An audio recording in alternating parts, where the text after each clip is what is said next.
শহীদ শরীফ ওসমান হাদি, উনি গত বছর 28শে ডিসেম্বর 2024 উনি শাহবাগ থানায় একটা জিডি করেছিলেন। সেই জিডিতে উনি উল্লেখ করেছিলেন যে উনি জীবনের নিরাপত্তাহীনতায় ভুগছেন এবং দেশি বিদেশি বিভিন্ন নাম্বার দিয়ে তাকে হত্যার হুমকি দেওয়া হচ্ছে। ওসমান হাদি হত্যার পরে আমরা ইনকিলাব মঞ্চের টিম শাহবাগ থানায় যোগাযোগ করেছিলাম জিডির ব্যাপারে। শাহবাগ থানা প্রথমে অস্বীকার করেছে যে শহীদ ওসমান হাদি শাহবাগ থানায় কোনো জিডি করে নাই। এরপরে আমরা বলেছি যে আমরা স্পষ্ট মনে আছে, কারণ ওসমান হাদির সাথে আমি এবং জুমা সেই জিডি করতে গিয়েছিলাম। আমাদের মাসের নামটা মনে ছিল যে আমরা ডিসেম্বর মাসে এই জিডিটা করেছি। তো আমরা স্পেসিফিক ভাবে তাকে বলেছিলাম যে ডিসেম্বর মাসে আমাদের জিডিটা হয়েছে। তারা পুরো ডিসেম্বর মাস খুঁজেও কোনো জিডি পায় নাই। তো আল্লাহর অসীম রহমত যে আমাদের কাছে জিডির একটা কপি সংরক্ষণ করা ছিল। যখন আমরা এই জিডির কপি তাদের কাছে দেই, তখন তারা জিডির ব্যাপারে স্বীকার করে যে শাহবাগ থানায় একটা জিডি করা হয়েছে। মানে এই ব্যাপারটাকে একটু চিন্তা করেন যে শাহবাগ থানায় একজন শহীদ একটা জিডি করেছিলেন, মৃত্যুর পর তার দায় এড়ানোর জন্য তারা এই ব্যাপারটাকে অস্বীকার করে। এবং এই জিডিতে আমাদের ভিতরের একজন ভাই, তার একটা নাম্বার ঢুকে গেছিল ভুলক্রমে এই জিডিতে। বিগত 1 বছর ধরে সে সেই নাম্বারটা ব্যবহার করছে ইনকোয়ারির জন্য। আজ পর্যন্ত শাহবাগ থানা থেকে ওই নাম্বারে একটা ফোন দেয়া হয় নাই। মানে শাহবাগ থানা শুধুমাত্র এই জিডিটা গ্রহণ করেছে, পরবর্তী কোনো ধরনের সে পদক্ষেপই গ্রহণ করে নাই। তাহলে তো অন্তত জিডিতে যে নাম্বারটা আছে সেটা তো তারা যাচাই করতো। নাম্বার 1। নাম্বার 2 হচ্ছে তথ্য হয়রানি। ওসমান হাদি শাহাদাত যেদিন তাকে গুলি করা হয়, রাত 12টার সময় গোয়েন্দা সংস্থা থেকে ফোন করে আমাকে বলা হয় যে ওসমান হাদি যেইখানে শাহাদাত হয়েছে সেই জায়গাটা একটু আমাদেরকে চিনাইয়া দেন।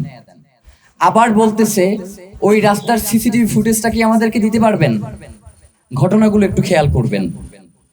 এরপরে হচ্ছে যখন আমরা মামলা দায়ের করলাম, তো আমি নিজে মামলার বাদী, যিনি এই মামলার করার ক্ষেত্রে আমার কাছ থেকে সিগনেচার নিয়েছেন এবং ওখানে দায়িত্বপ্রাপ্ত যারা কর্মকর্তা রয়েছেন তাদেরকে আমরা মামলার একটা কপি চেয়েছি। যেহেতু আমি বাদী, আমার তো একটা মামলার কপি দেখতে হবে বা আমার কাছে একটা মামলার কপি রাখতে হবে।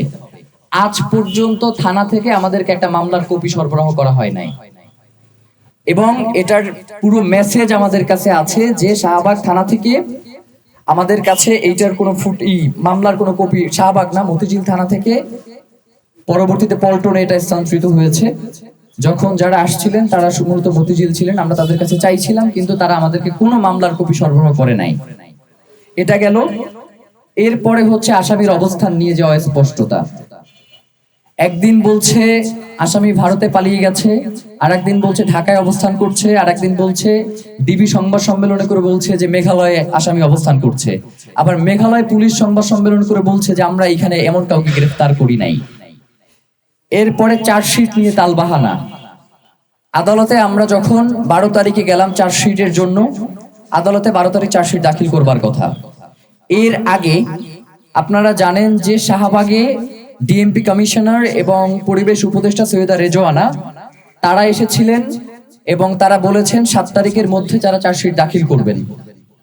তো আমরা প্রথমে এটার সাথে দ্বিমত পোষণ করলেও তদন্তের স্বার্থে যাতে সুষ্ঠু এবং নিরপেক্ষ তদন্ত হয় এজন্য আমরা 7 তারিখ পর্যন্ত মেনে নিয়েছিলাম।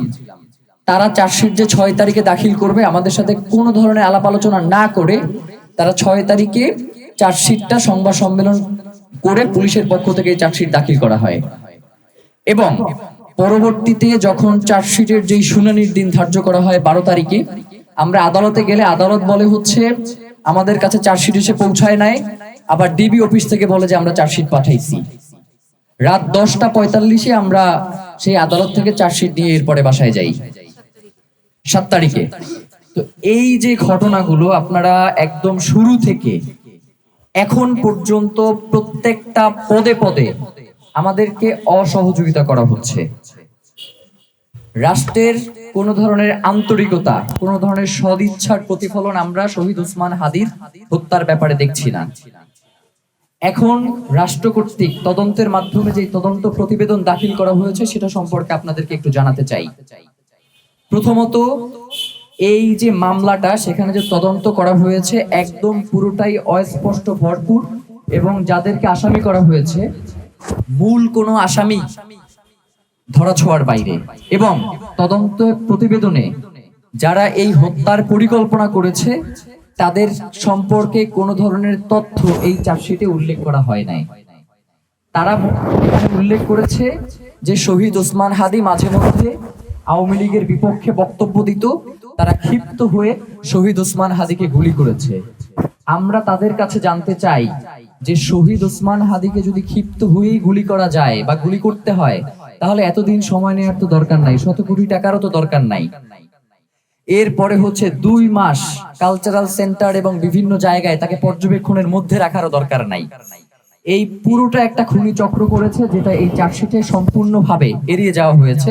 এবং আপনাদেরকে আরো একটা গুরুত্বপূর্ণ তথ্য দেই, সেটা হচ্ছে শহীদ ওসমান হাদি যেই দিন খুন হন, মানে যেই দিন তাকে গুলি করা হয়, এই দিনে আপনারা জানেন যে ওবায়দুল কাদের, আওয়ামী লীগের পলাতক সন্ত্রাসী ওবায়দুল কাদেরের চার্জশিট দাখিল হওয়ার কথা, যার 1 নম্বর আসামি ছিলেন শহীদ শরীফ ওসমান, 1 নম্বর সাক্ষী ছিলেন শহীদ শরীফ ওসমান হাদি। যার কারণে এই ঘটনাকে কোনোভাবেই ছোট করে দেখবার কোনো সুযোগ নাই। বাংলাদেশের স্বাধীনতা, সার্বভৌমত্ব রক্ষা এবং ইনসাফ লড়াইয়ের জন্য জুলাই পরবর্তী সময়ে সবথেকে বলিষ্ঠ কণ্ঠস্বর ছিলেন শরীফ ওসমান হাদি। আপনারা বিভিন্ন সময় এখানে এসেছেন এবং আপনাদেরকেও তিনি এই সংবাদ সম্মেলনের মাধ্যমেই জানিয়েছিলেন যে তার জীবনের নিরাপত্তার হুমকি রয়েছে, কিন্তু রাষ্ট্র তার জীবনের নিরাপত্তা নিশ্চিত করতে সম্পূর্ণরূপে ব্যর্থ হয়েছে। এমনকি যারা তাকে খুন করেছে রাষ্ট্র সব প্রণোদিত হয়ে তাদেরকে আড়াল করবার চেষ্টা করছে। এরপরে যে ব্যাপারটা আমরা বলতে চাই সেটা হচ্ছে এই যে চার্জশিটটা দাখিল হয়েছে, এই চার্জশিটের কোনো আগামাথা নাই। এই চার্জশিট সে শুরুই করেছে হচ্ছে ফয়সাল করিম মাসুদকে দিয়ে। যখন আমাদের কাছে তারা বলেছে যে তাদের 90% তদন্ত শেষ, যদি তারা ডিএমপি কমিশনার এখানে এসেছে, তাদের 10% মাত্র তদন্তের বাকি আছে। এর জন্য তারা সময় চেয়েছেন 7 তারিখ পর্যন্ত, 10 দিন। আমরা বলেছি ঠিক আছে, আপনারা আপনাদের মতো করে তদন্ত করেন, কিন্তু এই তদন্ত করবার পরেও এই তদন্তের কোনো কিছুতে কোনো পরিবর্তন আসে নাই। আগেও যেটা আপনারাও যেটা জানেন সেইটাই এইখানে শুধু উপস্থাপন করা হয়েছে, কিন্তু আমরা যেটা জানি না সেইটা কোনোভাবেই এই মামলার ক্ষেত্রে করা হয় নাই। এখন প্রশ্ন যেটা থেকে যায় সেটা হচ্ছে, যখন রাষ্ট্র এই ধরনের অসহযোগিতা করে তখন তো একটা ধারণা দৃঢ় হয় যে রাষ্ট্রের কেউ এই হত্যাকাণ্ডের সাথে জড়িত কিনা। আমরা স্পষ্ট করে বলতে চাই যে শহীদ ওসমান হাদির হত্যাকাণ্ডের সাথে যদি স্বয়ং প্রধান উপদেষ্টা ডক্টর মোহাম্মদ ইউনূসেরও সম্পৃক্ততা থাকে, এর সুষ্ঠু বিচার হতে হবে। এই হত্যাকাণ্ডের সাথে যদি সেনাবাহিনীর প্রধান ওয়াকারের সংশ্লিষ্টতা থাকে, তার বিচার হতে হবে। এর সাথে যদি আওয়ামী লীগের সংশ্লিষ্টতা থাকে, তার বিচার হতে হবে। এর সাথে যদি হাসিনার সংশ্লিষ্টতা থাকে, তার বিচার হতে হবে। মানে বাংলাদেশে শহীদ ওসমান হাদির হত্যাকাণ্ডকে কোনো ধরনের ইস্যু দিয়ে নাই করে দেয়া যাবে না। এরপরে আরেকটা জিনিস যেটা, সেটা আপনারা জানেন যে ডিবির পক্ষ থেকেই জানানো হয়েছে যে শহীদ ওসমান হাদিকে হত্যা করবার জন্য 12 তারিখেই ওইখানে 5টা টিম ছিল, যারা একজন মিস করলে আরেকজন এই শুটটা করত। তো এই চার্জশিটে বাকি 4টা গ্রুপের কথা কই, যেই 4টা গ্রুপ বসেছিল শুট করবার জন্য। 5 তারিখে তারা বলেছে যে সেন্টারেও তারা হচ্ছে গুলির অ্যাটেম্প নিয়েছে, কিন্তু তারা সেটাতে সক্ষম হয় না। 21 জনের একটা টিম এই মিশনে গিয়েছিল। তাহলে সেই 21 জনের যে মিশনের যে টিমটা গিয়েছিল তারা কোথায়? তারা চার্জশিটের ভেতরে নাই কেন? এখন আমাদের যেইটা আসলে কথা সেটা হচ্ছে, শহীদ ওসমান হাদি আমাদের মতো কোনো সাধারণ, অবশ্যই একজন সাধারণ জনগণ, কিন্তু ব্যক্তি বিশেষে অনেক সময় তিনি রাষ্ট্রের অনেক গুরুত্বপূর্ণ জায়গায় চলে যান। যেমন বাংলাদেশের নাগরিক হিসেবে খালেদা জিয়াও সাধারণ নাগরিক, অন্যান্য যারাও রয়েছেন তারাও সাধারণ নাগরিক, কিন্তু ব্যক্তি অনেক সময় গুরুত্বপূর্ণ স্থানে চলে যান। শহীদ ওসমান হাদি ছিলেন এমনই এক কণ্ঠস্বর, 5 তারিখের পরে পুরো জুলাইকে যদি একজন ব্যক্তি নিজের জীবন দিয়ে বাঁচিয়ে রাখেন, সেটা হচ্ছে শহীদ ওসমান হাদি। এই অন্তর্বর্তীকালীন সরকারকে এত দুর্বল একটা সরকার, তাকে যদি কেউ শক্তি এবং সামর্থ্যে বলিয়ান রাখবার চেষ্টা করে যান, তাহলে সেটা শহীদ ওসমান হাদী করে গেছেন। এখন আপনাদের কাছে আমাদের যেটা প্রশ্ন, সেটা হচ্ছে আপনারা কি শহীদ ওসমান হাদীর হত্যাকারীদের বিচার করবেন কি করবেন না, এটা আমাদের কাছে স্পষ্ট করেন। যদি আপনারা বলেন যে না, আমরা শহীদ ওসমান হাদীর হত্যার বিচার করব না, আমরা এক ধরনের পদক্ষেপ নেব। আবার যদি আপনারা বলেন যে না, আমরা শহীদ ওসমান হাদীর হত্যার বিচার করতে চাই, তাহলে আপনাদেরকে সেই ব্যাপারে যথেষ্ট আগ্রহ দেখাইতে হবে। শুধুমাত্র আপনারা নামকে ওয়াস্তে এই ধরনের তদন্ত প্রতিবেদন দাখিল করে শহীদ ওসমান হাদীর হত্যাকাণ্ডকে ছোট করবার কোনো সুযোগ নাই। আমরা ইনকিলাব মঞ্চ, আপনারা জানেন যে দীর্ঘদিন ধরে রাস্তায় বিভিন্ন প্রোগ্রামের মাধ্যমে শহীদ ওসমান হাদীর হত্যাকাণ্ডের জন্য বিচার দাবি করে আসছি। কিন্তু আমরা যখন রাজপথে যাই, তখন একটা পক্ষ থেকে বলা হয় যে আমরা নাকি নির্বাচন বানচাল করবার জন্য রাস্তায় নেমেছি। আবার যখন আমরা নির্বাচনের কথা চিন্তা করে আমাদের শান্তিপূর্ণ কর্মসূচি চালাই, তখন আবার বলা হয় যে এরা কোনো এজেন্সির কর্মসূচি বাস্তবায়ন করছে কিনা। তো আমরা আপনাদেরকে স্পষ্ট করে বলে যাই যে শহীদ ওসমান হাদীর হত্যাকাণ্ডের যদি বাংলাদেশে বিচার না হয়, তাহলে আগামীর দিনে বাংলাদেশে অনেক কিছুই হবে না। আগামীর দিনে বাংলাদেশে কখনোই সূর্য সন্তান তৈরি হবে না যারা বাংলাদেশের স্বাধীনতা সার্বভৌমত্বের পক্ষে দাঁড়াবে, যারা ইনসাফের লড়াইয়ের জন্য রাজপথে নিজের জীবন দিয়ে দিবে। আমাদের বলতে অনেক কষ্ট হয়, রাজনৈতিক দলগুলোর সাথে আমরা যোগাযোগ করবার চেষ্টা করেছি। আপনাদেরকে শাহবাগে বলেছি না যে আমরা রাজনৈতিক দলগুলোর সাথে যোগাযোগ করব। রাজনৈতিক দলগুলোর কাছে গেলে মাথায় হাত দিয়ে দোয়া কইরা দেয়, মানে এই দোয়াটাই একমাত্র তাদের অবলম্বন। এর বাইরে তাদের মনে হয় যেন তারা খুব অসহায়, তাদের করবার কিছু নাই। এবং আমরা এমনও বড় বড় রাজনৈতিক দল আছে যাদের সাথে দেখা করবার চেষ্টা করেছি, তারা আমাদের সাথে দেখাটা পর্যন্ত করে নাই শহীদ ওসমান হাদীর হত্যার বিচারের দাবিতে। আবার উল্টোক্ষণে আবার তারা দেখে যে শহীদ ওসমান হাদীকে নিয়ে তাদের আবেগঘন পোস্ট এবং বিভিন্ন ধরনের কর্মসূচি, ভিডিওগ্রাফি, অনেক কিছু তারা করে বেড়াচ্ছেন।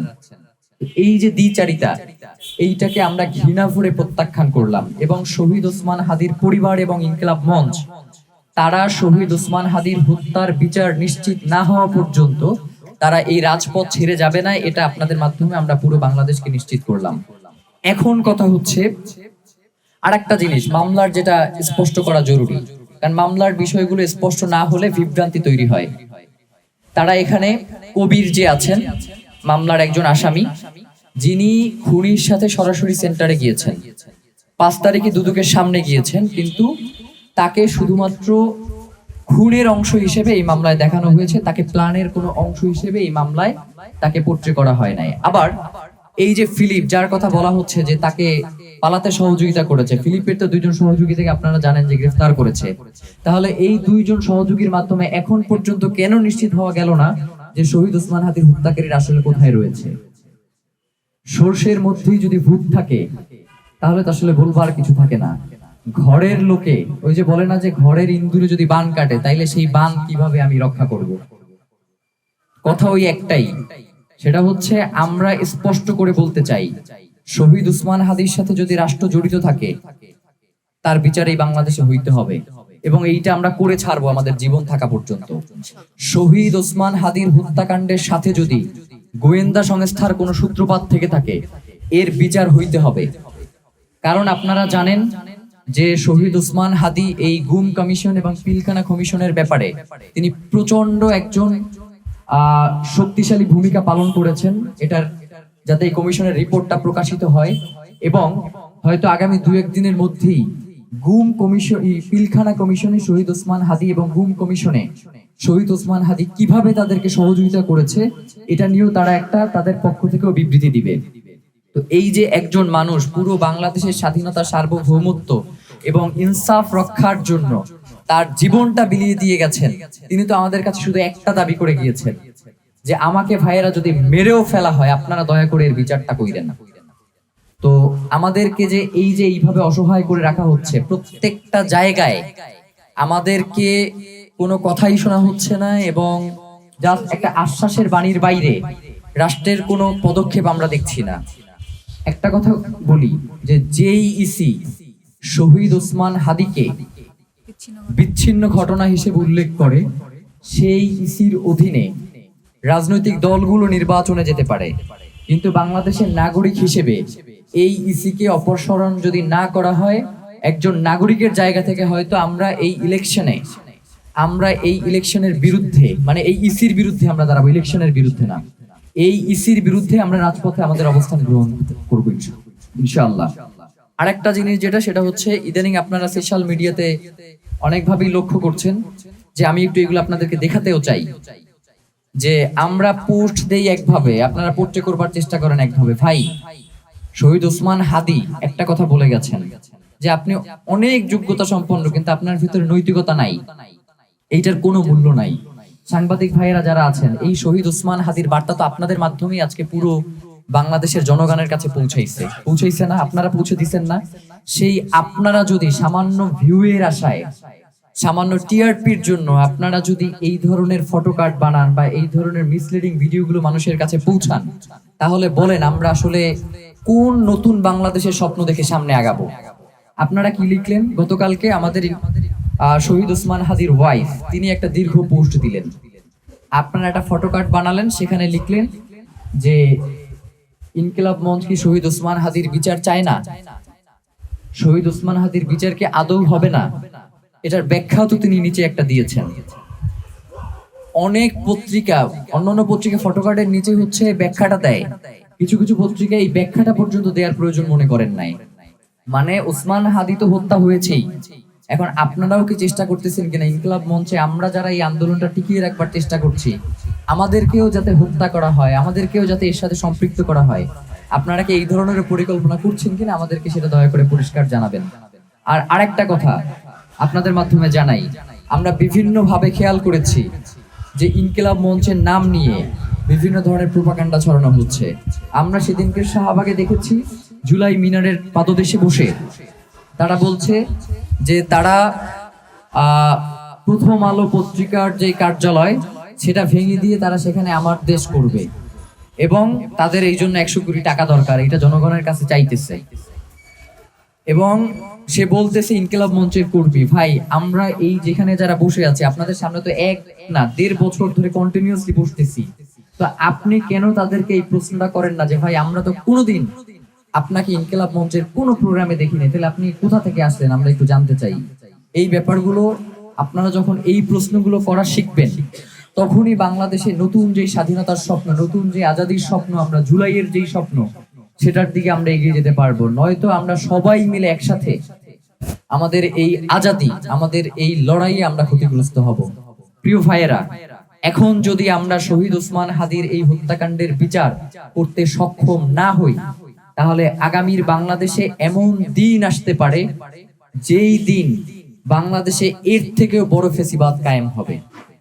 সুতরাং আমরা ইনকিলাব মঞ্চের পক্ষ থেকে আপনাদেরকে জানাতে চাই, আগামীকাল পুরো বাংলাদেশে শহীদ ওসমান হাদির হত্যাকাণ্ডের বিচারে বাদ-জুমা, বিক্ষোভ মিছিল এবং সংক্ষিপ্ত সমাবেশের আয়োজন করবার জন্য বাংলাদেশের স্বাধীনতাকামী ইনসাফের লড়াইয়ের সৈনিকদেরকে আহ্বান জানাচ্ছি। বাংলাদেশের প্রতিটি জেলা, উপজেলা এবং বিভাগীয় শহর, ইউনিয়ন, গ্রামে শহীদ ওসমান হাদির হত্যার ব্যাপারে আপনারা আগামীকাল বিক্ষোভ মিছিল এবং সংক্ষিপ্ত সমাবেশ কর্মসূচি পালন করুন।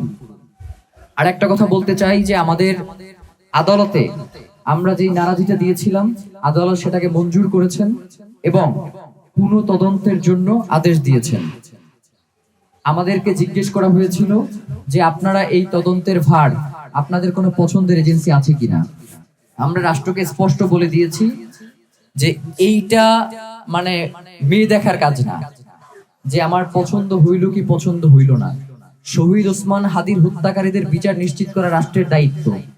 এই রাষ্ট্রের দায়িত্ব পালন করতে তার সিআইডি রে লাগবে না, ডিবি রে লাগবে না, এনএসআই রে লাগবে, কার লাগবে এটা রাষ্ট্র নির্ধারণ করবে, এটা আমরা নির্ধারণ করব না। কিন্তু রাষ্ট্র যদি মনে করে যে বাংলাদেশের গোয়েন্দা সংস্থা এই তদন্ত করতে তারা ব্যর্থ, তাহলে প্রয়োজনে আন্তর্জাতিক যে সকল পেশাদার এবং নির্ভরযোগ্য গোয়েন্দা সংস্থা রয়েছে, এফবিআই, স্কটল্যান্ড ইয়ার্ড, এমআইটির মতো যারা পেশাজীবী এবং নির্ভরযোগ্য, তাদেরকে চাইলে রাষ্ট্র এই তদন্তের স্বার্থে তাদেরকে এই সুযোগটা করে দিতে পারে। এবং পাশাপাশি আমাদের ইনকিলাব মঞ্চের পক্ষ থেকে আপনাদেরকে জানাতে চাই যে শহীদ ওসমান হাদী তিনি শুধুমাত্র ইনকিলাব মঞ্চের ছিলেন না, তিনি ছিলেন বাংলাদেশের 18 কোটি মানুষের। সুতরাং এই 18 কোটি মানুষের কাছে আমরা উদারত আহ্বান জানাই যে শহীদ ওসমান হাদীর হত্যার বিচারের জন্য ইনকিলাব মঞ্চের ব্যানার দরকার নাই। ইনকিলাব ব্যানারের বাইরেও আপনাদের যার যার যেই সামর্থ্য রয়েছে সাধ্য অনুযায়ী প্রয়োজনে আপনারা নিজ নিজ এলাকার নামে আপনারা সংগঠন গড়ে তুলুন এবং শহীদ ওসমান হাদীর হত্যার ব্যাপারে আপনাদের সর্বোচ্চ ভূমিকা যেটা রাখবার সেটা আপনারা ইনশাআল্লাহ রাখবেন। আর হচ্ছে শহীদ ওসমান হাদীর পরিবারের পক্ষ থেকে বলা হয়েছে যে শহীদ ওসমান হাদীর পরিবারের রাষ্ট্রের পক্ষ থেকে তাদের কোনো ধরনের সহযোগিতার কোনো প্রয়োজন নাই, কিন্তু একজন নাগরিক হিসেবে আমরা মনে করি ইনকিলাব মঞ্চ, যেহেতু আমরা তার রক্তের সাথে সম্পর্কিত না, আমরা তার এই আন্দোলনের সাথে সম্পর্কিত, সেই জায়গা থেকেই আমরা মনে করি যে যেই রাষ্ট্র শহীদ ওসমান হাদীকে রক্ষা করতে সক্ষম হয় নাই, তার উচিত তার সন্তান এবং তার স্ত্রী তার পরিজনদেরকে রক্ষার দায়িত্ব গ্রহণ করা। এইটা আমাদেরকে অ্যাপ্লিকেশন করে যদি করতে হয়, এর থেকে বাংলাদেশের জনগণের জন্য আর কোনো লজ্জা নাই। মানে আমাদেরকে বলা হয় যে শহীদ ওসমান হাদীর এই যে তার পরিবারের দেখভালের জন্য আপনার রাষ্ট্রের কাছে আবেদন করেন। শহীদ ওসমান হাদী তার নিরাপত্তার জন্য আবেদন করছিল, আপনারা সেই ক্ষেত্রে কি ভূমিকা পালন করছেন? আপনারা তো কয়েকদিন পরে এই আবেদন মিডিয়ার কাছে দিবেন এবং মিডিয়া বলবে যে শহীদ ওসমান হাদীর পরিবার আমাদের কাছে এইটা প্রার্থনা করছে। মানে শুধু শহীদ ওসমান হাদীর হত্যা কইরাই আপনাদের আশা মেটে নাই, আপনারা শহীদ ওসমান হাদীর পরিবার এবং ইনকিলাব মঞ্চকে কিভাবে নিচে নামাবেন এই চিন্তায় আপনারা যেন সবসময় মগ্ন থাকেন। প্রিয় ভাইয়েরা, আগামীকাল আমাদের স্পষ্ট কথা, কোন ধরনের সুশীলতা, কোন ধরনের হাঙ্কি পাঙ্কি এইগুলা দিয়ে শহীদ ওসমান হাদীর হত্যাকাণ্ডকে নাই করে দেওয়া যাবে না। আপনারা ভাবেন যে আজকে কততম দিন? আজকে 35তম দিন। এই 35তম দিনেও আপনারা একটু এই তার কবরের সামনে যান, দেখবেন যে শত শত মানুষ দাঁড়িয়ে আছে, কান্না করছে। নিজ উদ্যোগে মানুষ বিভিন্ন জায়গায় আন্দোলন সংগ্রাম করছে। বাংলাদেশের ইতিহাসে এমন ঘটনা আর কোনোদিন ঘটে নাই।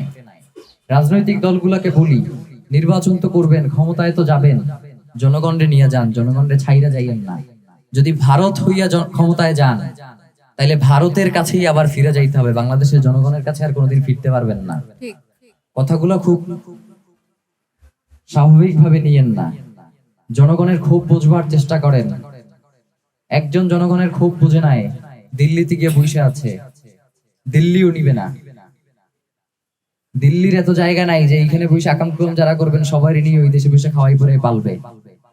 দিল্লির সব থেকে পরীক্ষিত বন্ধু হচ্ছে হাসিনা, এর বাইরে এর আর কেউ দরকার নাই। তো যার কারণে নতুন করে বন্ধু হইতে যাইয়েন না। শহীদ ওসমান হাদীর হত্যাকাণ্ডের বিচারের জন্য আপনাদের প্রত্যেকের জায়গা থেকে যা যা ভূমিকা পালন করা দরকার সেইটা করেন। রাজনৈতিক দলগুলা আমাদের কাছে প্রত্যাশা করে যে আমরা তাদের কাছে চিঠি নিয়ে যাব, তাদের কাছে বার্তা নিয়ে যাব, এরপরে তারা তার বিচারের দাবিতে সচেষ্ট হবে। তাহলে তো বাংলাদেশের নাগরিক হিসেবেও যে কোনো হত্যাকাণ্ডের ব্যাপারে যতক্ষণ পর্যন্ত ওই পরিবারের পক্ষ থেকে চিঠি না আসবে অতদিন পর্যন্ত দায় বর্তায় না। তো আমরা ইনকিলাব মঞ্চের পক্ষ থেকে আগামীকাল বাদ জুমা আমরা বিক্ষোভ মিছিল এবং সংক্ষিপ্ত সমাবেশ এই কর্মসূচি ঘোষণা করছি। পুরো বাংলাদেশে আপামর জনসাধারণকে আহ্বান করছি, আপনারা এই কর্মসূচি সফল করুন এবং শহীদ ওসমান হাদীর হত্যাকারীদের দ্রুত বিচার এবং গ্রেফতার এটা নিশ্চিত করুন। সাগর রুনির মতো যাতে শহীদ ওসমান হাদীর হত্যাকাণ্ড ডেটের পর ডেট এমন না হয়। যদি এমনটাই হয় তাহলে আপনাদেরকেও জানিয়ে রাখি, আপাতত বিক্ষোভ মিছিল, এর পরের দিন হয়তো অবরোধ, এর পরের দিন যমুনা ঘেরাও, এর পরের দিন পররাষ্ট্র মন্ত্রণালয় ঘেরাও, এর পরের দিন হয়তো আমরা সংসদ ভবন ঘেরাও করব। শহীদ ওসমান হত্যা আমরা অনেক নরমাল বলতেছি, কারণ সকাল থেকে এখন পর্যন্ত আমরা শুধু এই হত্যাকাণ্ডের বিচারের জন্য মানুষের দ্বারে দ্বারে যাচ্ছি। আমাদেরকে অসহায় মনে করবেন না, আমাদেরকে কোনোভাবেই অসহায় মনে করবেন না। বাংলাদেশের জনগণ আমাদের সাথে আছে। শুধুমাত্র বাংলাদেশের যাতে শান্তি শৃঙ্খলার যে পরিস্থিতি এটা যাতে স্বাভাবিক থাকে, এই জন্য আমরা এখন পর্যন্ত শান্তিপূর্ণভাবে আছি। আমাদেরকে দয়া করে অশান্ত কইরেন না। অশান্ত করলে বর্তমান সরকার এবং যারা যারা এর পেছনে ইন্ধন দিচ্ছেন, আপনাদের কারোরই সেই ধরনের সক্ষমতা নাই বাংলাদেশের জনগণকে। আমরা জুলাইয়ের মতো এইবার শুধু জীবন দিব না, এটা শুধু ভুলে গেলাম। সবাইকে অসংখ্য ধন্যবাদ। বাংলাদেশ জিন্দাবাদ, ইনকিলাব জিন্দাবাদ।